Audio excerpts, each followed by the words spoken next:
منزلیں کبھی کسی کے گھر جا کر حاضری نہیں دیتیں، راستوں پر چلنے سے ہی راستے نکلتے ہیں۔ سچے اور دل کے رشتے درختوں کی طرح ہوتے ہیں جو اپنی نشو و نما میں فقط توجہ اور دیکھ بھال کے علاوہ کسی چیز کے طلبگار نہیں ہوتے۔ پرندہ جب اڑنے کی ٹھان لے تو ہوا کو راستہ دینا ہی پڑتا ہے۔ انسان کو تو اللہ پاک نے عقل، صبر، برداشت اور دعا کے پروں کے ساتھ پیدا کیا ہے، تو پھر ساری زندگی رینگنے کو ترجیح نہیں دینی چاہیے۔ لوگوں کے لیے ایک کھلی کتاب نہ بنیں، ہر کسی کو اپنا سمجھ کر اپنے راز نہ بتائیں، دوسروں کے لیے اپنی ذات کے پردے نہ کھولیں، کیونکہ اکثر لوگ آپ کو جاننے کے بعد آپ کی عزت اور احترام کرنا کم کر دیتے ہیں۔ اپنا تو تعلق اس ذات سے ہے جو کسی در پر جھکنے نہیں دیتا۔ سیانے کہتے ہیں کہ کچھ دل آزاریاں قرض ہوتی ہیں جنہیں سود سمیت لوٹانا پڑتا ہے، احتیاط کیا کیجیے۔ آپ شکایت کرنا بند کر دیں، مشکلوں اور مصیبتوں کے دروازے آپ پر بند کر دیے جائیں گے۔ لوگوں کی خوبیاں بیان کرنے کے لیے زبان کھولیں، آپ کے لیے خوشیوں کے بازار کھول دیے جائیں گے۔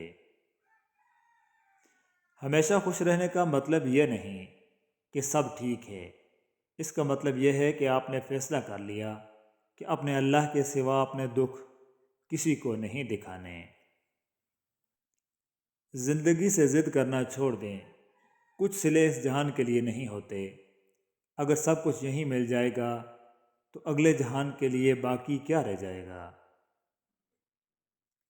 اگر اللہ تمہیں وہاں تک نہیں لے کر گیا جہاں تم جانا چاہتے تھے تو یقین رکھو بہتر ہوگی وہ جگہ جہاں وہ تمہیں اپنی مرضی سے لے جائے گا۔ بعض اوقات ہم بڑے فلسفیانہ انداز میں پوچھ رہے ہوتے ہیں کہ قیامت کب آئے گی، حالانکہ ساتھ والے شخص پر بیت رہی ہوتی ہے۔ جب دلہا دلہن شادی کے لیے قبول ہے کہتے ہیں تو وہ صرف اپنی مرضی بتاتے ہیں، اس میں خوشی کی کوئی گارنٹی نہیں ہوتی۔ لوگ کہتے ہیں کسی کا انتظار بہت اذیت ناک ہے، کچھ لوگ کہتے ہیں کسی کو بھولنا بہت زیادہ اذیت ناک ہے، مگر یقین جانیے سب سے اذیت ناک یہ ہے کہ آپ کو پتہ ہی نہ ہو کہ آپ کو کسی کو بھولنا ہے یا اس کا انتظار کرنا ہے۔ بعض دفعہ چہرے دیکھنے کی ضرورت نہیں ہوتی، صرف آوازوں کی ضرورت ہوتی ہے، کسی ایسی آواز کی جس میں ہمدردی ہو، جو آپ کے وجود کے تمام ناسوروں کو نشتر کی طرح کاٹ پھینکیں اور پھر بہت نرمی سے ہر گھاؤ کو سی ڈالیں۔ درد سب ایک جیسے ہیں مگر حوصلے الگ الگ ہیں، کوئی بکھر کر مسکراتا ہے تو کوئی مسکرا کر بکھر جاتا ہے۔ زندگی کو خوشگوار بنانے کے لیے ایک چھوٹا سا اصول اپنائیں، روزانہ کچھ اچھا یاد رکھیں، کچھ برا بھول جائیں۔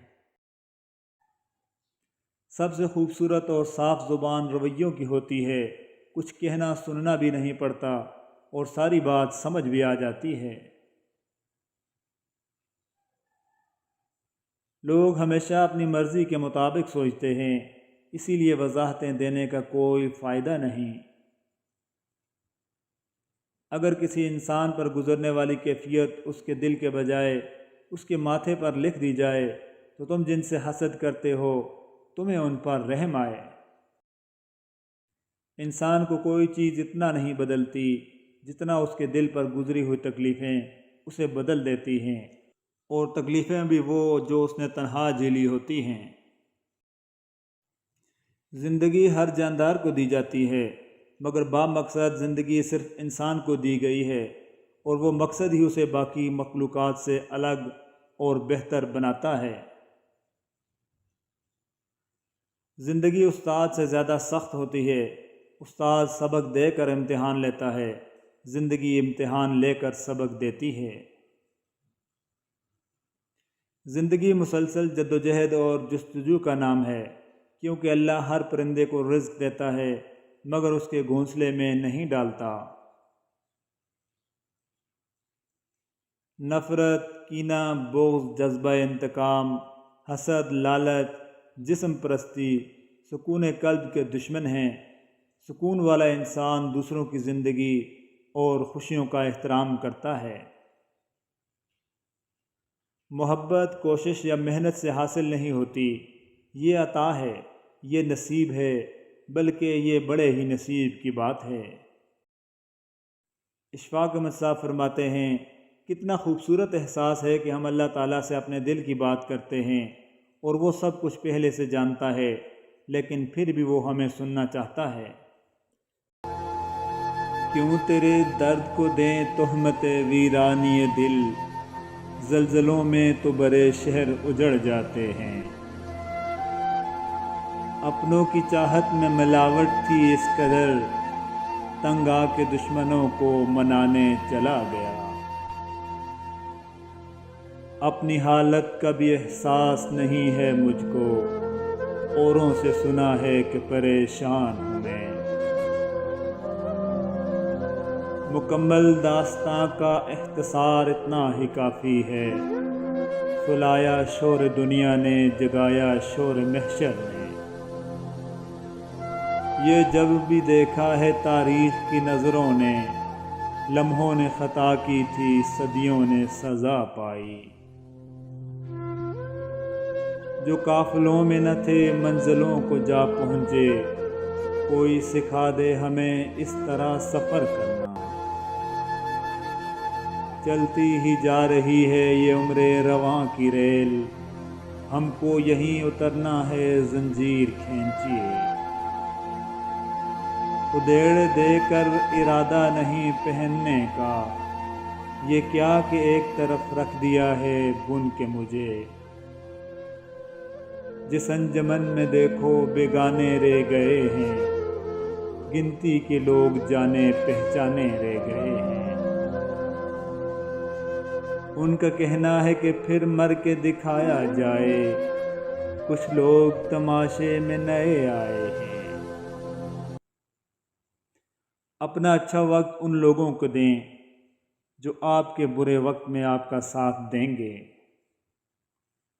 آپ مٹی سے بنائے گئے ہیں، نہ کہ آگ سے جو کہ آپ خود کو شیطان منواتے پھریں، نہ ہی نور سے جو آپ کو فرشتہ کہلانے کا شوق ہے۔ اگر کوئی آپ کی تعریف کرتا ہے تو اس میں آپ کا کوئی کمال نہیں، کمال اس ذات کا ہے جس نے آپ کے برے اعمال پر پردہ ڈالا ہوا ہے۔ تو ہمیشہ شکر ادا کریں، زندگی کو سادہ رکھیں اور تکبر سے بچیں۔ یہی وہ پہلا گناہ تھا جس نے شیطان کو در بدر کر دیا۔ اتنی کوشش ضرور کیا کریں کہ کوئی آپ کی وجہ سے رب کے سامنے نہ روئے۔ رحم، احساس، خلوص، سادگی، یہ بھی اللہ کی طرف سے نعمتیں ہیں۔ پیارے نبی صلی اللہ علیہ وآلہ وسلم دنیا کے وہ واحد لیڈر ہیں جنہوں نے 63 سال عمر پائی اور زندگی میں کبھی جھوٹ نہیں بولا۔ بے شک وہ ہمارے پیارے نبی صلی اللہ علیہ وآلہ وسلم ہیں۔ اللہم صلی علی سیدنا و مولانا محمد وعلی آل سیدنا و مولانا محمد بارک وسلم وصلی علیہ۔ آپ مخلص رہیں، یہی کافی ہے، اجر اور صلہ تو اللہ دے گا۔ یہ خشک پتے بتاتے ہیں یہاں زوال سب کو ہے۔ آپ سے محبت کمال ایمان۔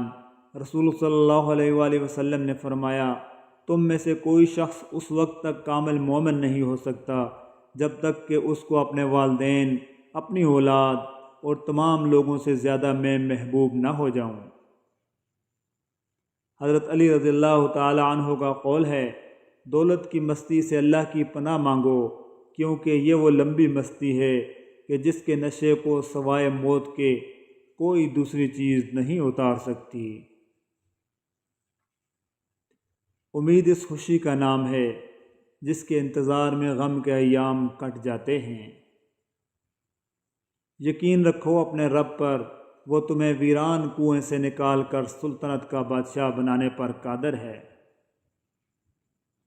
جب کسی انسان کے لیے ہمارے دل میں کڑواہٹ آ جاتی ہے تو اس کے لیے برا بولنا ہم اپنا فرض سمجھتے ہیں، اور برا بولنے سے پہلے یہ تک نہیں سوچتے کہ ایک وقت وہ ہمارے ساتھ کتنا اچھا تھا۔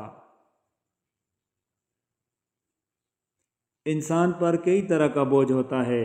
ہمارے اوپر سب سے بڑا بوجھ تکبر کا ہوتا ہے، اور ہم یہ جانے بغیر کہ خدا کے نزدیک کون بڑا ہے اور کون گھٹیا، فیصلے خود ہی کرتے رہتے ہیں۔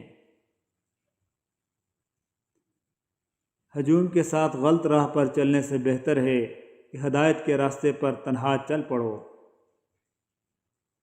علم اپنے رب کے سمجھنے کا نام ہے، باقی تو سب رزق کمانے کے فن ہیں۔ کسی بھی وجہ سے گناہ نہ کرو، کیونکہ وجہ ختم ہو جائے گی، گناہ نہیں۔ ہر نیکی کے لیے تکلیف اٹھا لیا کرو، کیونکہ تکلیف ختم ہو جائے گی، نیکی نہیں۔ گناہوں سے نجات وہی پاتا ہے جو اقرار جرم کر لے، اور ندامت کے لیے توبہ ہی کافی ہے۔ رسول اللہ صلی اللہ علیہ وآلہ وسلم نے ارشاد فرمایا، اگر کسی شخص کا ظلم کسی دوسرے کی عزت پر ہو یا کسی طریقے سے ظلم کیا ہو تو آج ہی اس دن کے آنے سے پہلے معاف کرا لے، جس دن نہ دینار ہوں گے نہ درہم، بلکہ اگر اس کا کوئی نیک عمل ہوگا تو اس کے ظلم کے بدلے میں وہی لیا جائے گا، اور اگر کوئی نیک عمل اس کے پاس نہیں ہوگا تو اس کے ساتھی کی برائیاں اس پر ڈال دی جائیں گی۔ رسول اللہ صلی اللہ علیہ وآلہ وسلم نے فرمایا، اوپر والا ہاتھ نیچے والے ہاتھ سے بہتر ہے، اوپر کا ہاتھ خرچ کرنے والے کا ہے اور نیچے کا مانگنے والے کا۔ رسول اللہ صلی اللہ علیہ وآلہ وسلم نے ارشاد فرمایا، مسکین پر صدقہ صرف صدقہ ہے، اور رشتہ دار پر صدقہ میں دو بلائیاں ہیں، یہ صدقہ بھی ہے اور صلہ رحمی بھی۔ رسول اللہ صلی اللہ علیہ وآلہ وسلم نے ارشاد فرمایا، کامیاب ہو گیا وہ شخص جس کو اسلام کی ہدایت نصیب ہوئی اور ضرورت کے مطابق روزی ملی اور اس نے اس پر قناعت کیا۔